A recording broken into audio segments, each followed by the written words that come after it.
Good morning everyone, কেমন আছো সবাই? আশা করছি ভালো আছেন, সুস্থ আছেন। আমরা মোটামুটি আছি, কেননা সোনাইয়ের 1 জানুয়ারির দিনই জ্বর, সর্দি, কাশি, তো সেই কারণেই তো কেক কাটা হয়নি। সো আজকে কালকের কেকটা আজকেই কাটা হবে। এই দেখো, তো কেক আর এখন চা করে নিয়ে এসেছি, এখন খাবো। এখন অলরেডি অনেক দেরি হয়ে গেছে, কেননা সোনাই ভোরবেলা পটি করেছে, এখন পটি করেছে, তো একটু ঘুমাচ্ছিল, এখন একটু জ্বরটা কমেছে, তাই তো? হুম। এখন খেলা করছে। এই যে মামাম তাকাও। ওর একটু একটু শরীরটা ঠিক থাকলেও খেলা করে। হাই বলো, হাই হাই বলো, হ্যালো করো, হ্যালো। তাকাও আমার দিকে মামা। সো চলো এখন চাটা খেয়ে নিই। সো কালকে রানা কেক আজকে এখন কাটবো, চা দিয়ে আর কি খাওয়া হবে।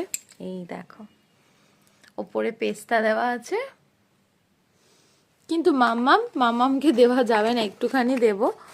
বাবা বাবা বাবা বাবা বাবা, দাঁড়াও দাঁড়াও দাঁড়াও দাঁড়াও, ওটা পড়ে যাবে মামাম, খাবার জিনিস তো। আচ্ছা দেবো তো, তোমায় দেবো না, হয়েছে এটা। দেবো দেবো দেবো। তো চলো এখন চাটা খাই।